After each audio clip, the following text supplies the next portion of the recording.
Ce jour-là, le facteur Boniface, en sortant de la maison de poste, constata que sa tournée serait moins longue que de coutume, et il en ressentit une joie vive. Il était chargé de la campagne, autour du bourg de Virville, et quand il revenait le soir de son long pas fatigué, il avait parfois plus de 40 kilomètres dans les jambes. Donc la distribution serait vite faite. Il pourrait même flâner un peu en route et rentrer chez lui vers 3 heures de relevée. Quelle chance! Il sortit du bourg par le chemin de Seine-Mare et commença sa besogne. On était en juin, dans le mois vert et fleuri, le vrai mois des plaines. L'homme, vêtu de sa blouse bleue et coiffé d'un képi noir à galons rouges, traversait par des sentiers étroits les champs de colza, d'avoine ou de blé, ensevelis jusqu'aux épaules dans les récoltes. Et sa tête, passant au-dessus des épis, semblait flotter sur une mer calme et verdoyante qu'une brise légère faisait mollement onduler. Il entrait dans les fermes, par la barrière de bois plantée dans les talus qu'ombrageaient 2 rangées de hêtres, et saluant par son nom le paysan, « Bonjour, maître Chicot !» Il lui tendait son journal, le Petit Normand.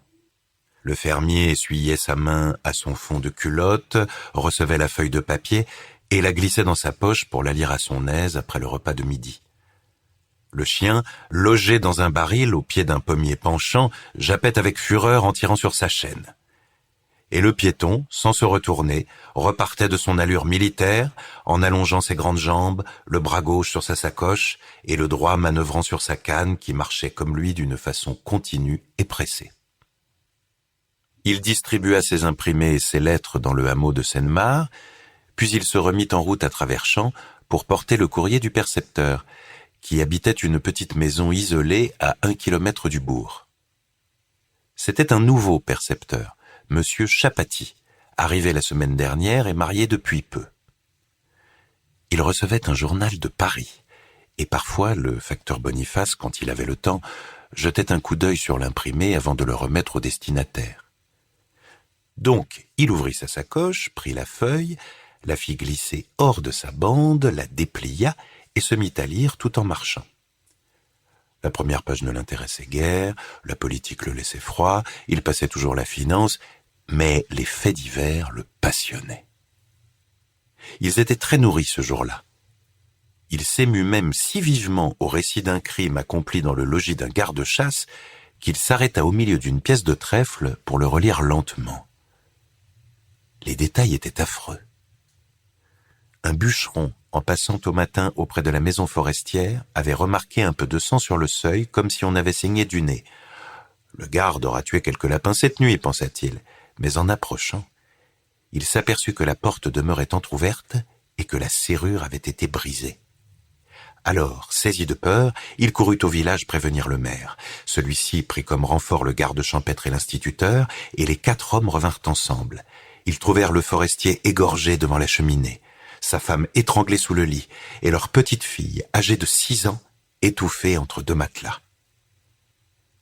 Le facteur Boniface demeura tellement ému à la pensée de cet assassinat, dont toutes les horribles circonstances lui apparaissaient coup sur coup, qu'il se sentit une faiblesse dans les jambes, et il prononça tout haut « Nom de nom!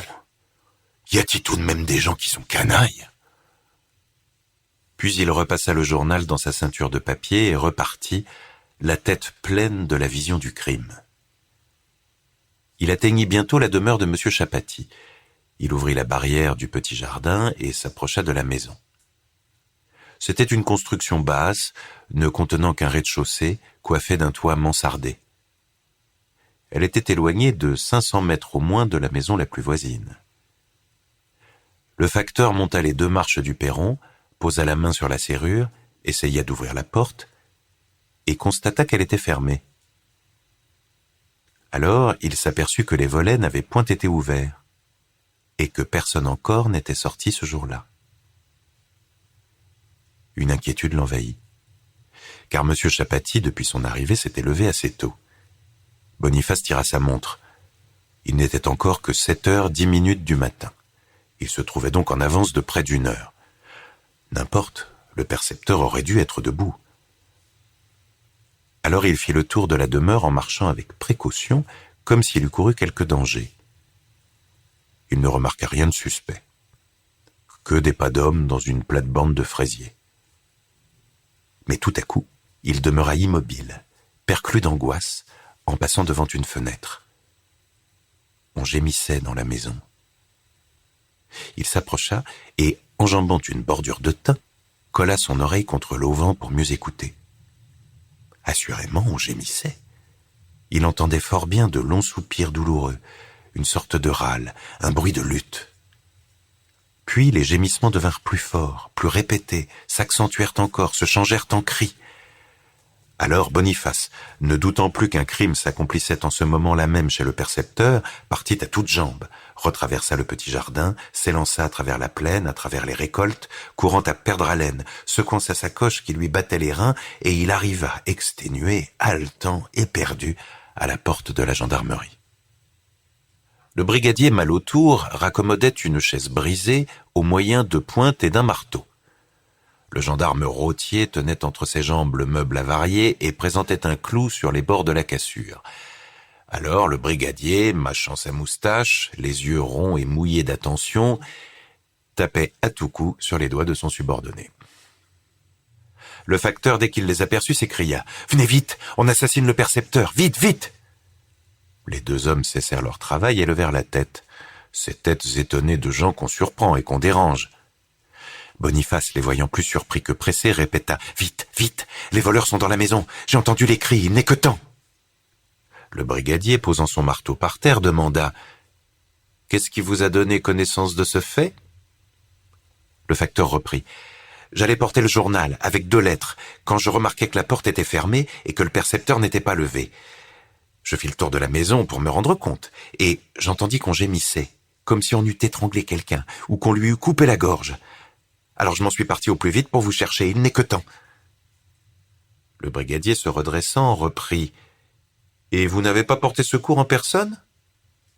Le facteur, effaré, répondit « Je craignais de n'être pas en nombre suffisant. » Alors le gendarme, convaincu, annonça « Le temps de me vêtir, et je vous suis. » Et il entra dans la gendarmerie, suivi par son soldat qui rapportait la chaise.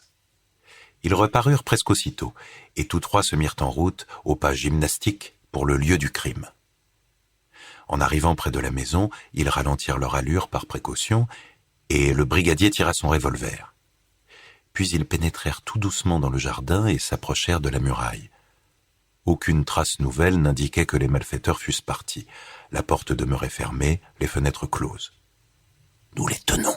murmura le brigadier. Le père Boniface, palpitant d'émotion, le fit passer de l'autre côté et lui montrant un auvent, « C'est là !» dit-il. Et le brigadier s'avança tout seul et colla son oreille contre la planche. Les 2 autres attendaient, prêts à tout, les yeux fixés sur lui. Il demeura longtemps immobile, écoutant. Pour mieux approcher sa tête du volet de bois, il avait ôté son tricorne et le tenait de sa main droite. Qu'entendait-il ? Sa figure impassible ne révélait rien. Mais soudain, sa moustache se retroussa, ses joues se plissèrent comme pour un rire silencieux, et, enjambant de nouveau la bordure de buis, il revint vers les 2 hommes qui le regardaient avec stupeur. Puis il leur fit signe de le suivre en marchant sur la pointe des pieds.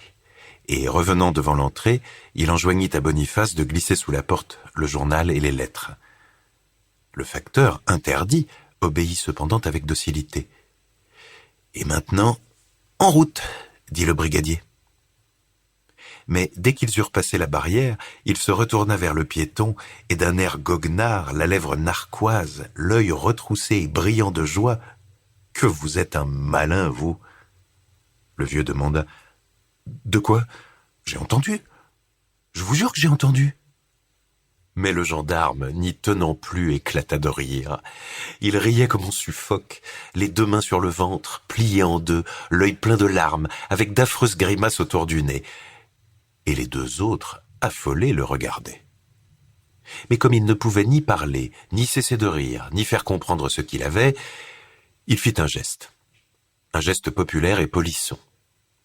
Comme on ne le comprenait toujours pas, il le répéta, plusieurs fois de suite, en désignant d'un signe de tête la maison toujours close. Et son soldat, comprenant brusquement à son tour, éclata d'une gaieté formidable. Le vieux demeurait stupide entre ces deux hommes qui se tordaient. Le brigadier à la fin se calma, et lançant dans le ventre du vieux une grande tape d'homme qui rigole, il s'écria « Ah, farceur! Sacré farceur! Ah, je le retiendrai, le crime au père Boniface !» Le facteur ouvrait des yeux énormes, et il répéta « Je vous jure que j'ai entendu !» Le brigadier se remit à rire. Son gendarme était assis sur l'herbe du fossé pour se tordre tout à son aise. « Ah, t'as entendu? Et ta femme? C'est-il comme ça que tu l'assassines? Hein, vieux farceur? » « Ma femme ?» Et il se mit à réfléchir longuement. Puis il reprit. « Ma femme, oui, elle gueule quand j'y fiche des coups, mais elle gueule que c'est gueulé, quoi.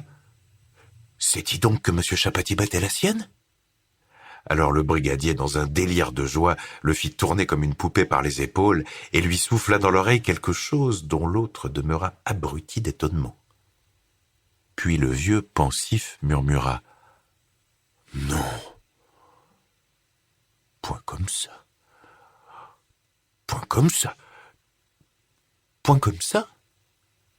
Elle dit rien, la mienne. J'aurais jamais cru. Si c'est possible, on aurait juré une martyre. » Et confus, désorienté, honteux, il reprit son chemin à travers les champs, tandis que le gendarme et le brigadier, riant toujours et lui criant de loin de grasses plaisanteries de caserne, regardaient s'éloigner son képi noir sur la mer tranquille des récoltes.